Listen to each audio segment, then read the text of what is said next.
ഇസ്ലാമിനെ നശിപ്പിച്ചു കളയാമെന്ന് കരുതി വന്ന ആളുകൾ എത്രയുണ്ടായിരുന്നു? നമ്രൂദ് എവിടെ? ഹാമാൻ എവിടെ? ഫറോവ എവിടെ? ഖാറൂൻ എവിടെ?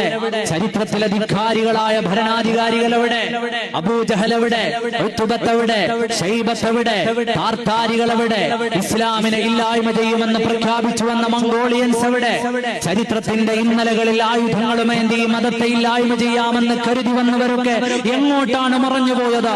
ഇനി നിങ്ങളൊന്ന് കാതോർത്തു നോക്കൂ.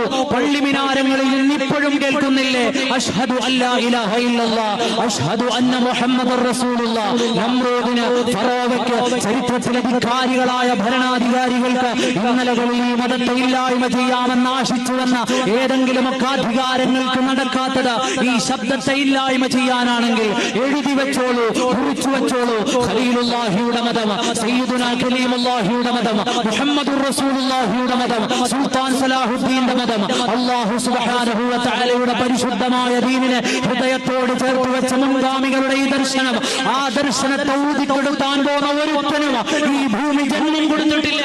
ഒരു ഭരണാധികാരിയും ഉണ്ടാവുകയുമില്ല. ഏതെങ്കിലുമൊക്കെ ബില്ലുകൾ വരുമ്പോ നിങ്ങൾ പേടിച്ചു പോകുന്നുണ്ടോ? പേടിക്കരുത്. ഇതിലും വലിയ നമ്രൂദിനെയും ഫറോവയെയും കണ്ട മതമാണിത്. ഇതിലും വലിയ അബൂജഹലുമാരെ കണ്ട മതമാണിത്. അവനൊന്നും കഴിയാത്തതൊരുത്തനും കഴിയില്ല. ഈ മതം നിലനിൽക്കും.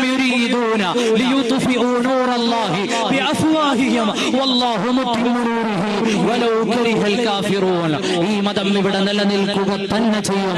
അതിനെ നശിപ്പിച്ചു കളയാൻ അഷ്ഹദു അല്ലാ ഇലാഹ ഇല്ലല്ലാഹ് അഷ്ഹദു അന്ന മുഹമ്മദുർ റസൂലുള്ളാഹ് എന്ന അത്യുജ്വലമായ ദർശനത്തെ ഊതിക്കെടുത്താൻ, ലാ ഇലാഹ ഇല്ലല്ലാഹ് ഊതിക്കെടുത്താൻ ചരിത്രമൊരുത്തനും ജന്മം കൊടുത്തിട്ടില്ല എന്ന് നമ്മൾ തിരിച്ചറിയേണ്ടത്.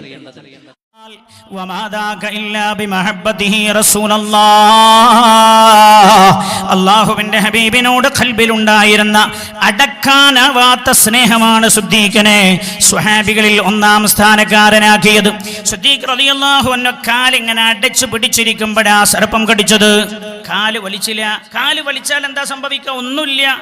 കാല് വലിച്ചാൽ കാലിനൊന്ന് മരുന്ന് വെച്ച് ചികിത്സിച്ചിട്ട് റസൂലുള്ളാഹിക്ക് പിന്നെ ഉറങ്ങിക്കൂടെ? അല്ലാഹുവിന്റെ ഹബീബിന് പിന്നെയും ഉറങ്ങാമല്ലോ. അവിടെ തന്നെ അടച്ചു പിടിച്ചു. വിഷം കയറി തുടങ്ങി. രോമകൂപങ്ങളിൽ നിന്ന് രക്തം പൊടിയാൻ തുടങ്ങി. വേദന അസഹനീയമായി. കരഞ്ഞൊരു തുള്ളി കണ്ണുനീരൊന്നാന്റെ ഹബീബിന്റെ മേലേക്ക് ഉറ്റി വീഴുകയാണ്. സയ്യിദുനാ സിദ്ദീഖ് റളിയല്ലാഹു അൻഹു പുണ്യനബി എപ്പോൾ ഉണർന്നോ ചോദിച്ചു, സിദ്ദീഖേ എന്തേ സംഭവിച്ചത്? യാ റസൂലല്ലാഹ്, സർപ്പം കടിച്ചു നബി. എന്തോ എൻ്റെ കാലിൽ കടിച്ചു. പുണ്യനബി ഉമിനീർ വെച്ച് പുരട്ടി കൊടുത്തു സല്ലല്ലാഹു അലൈഹി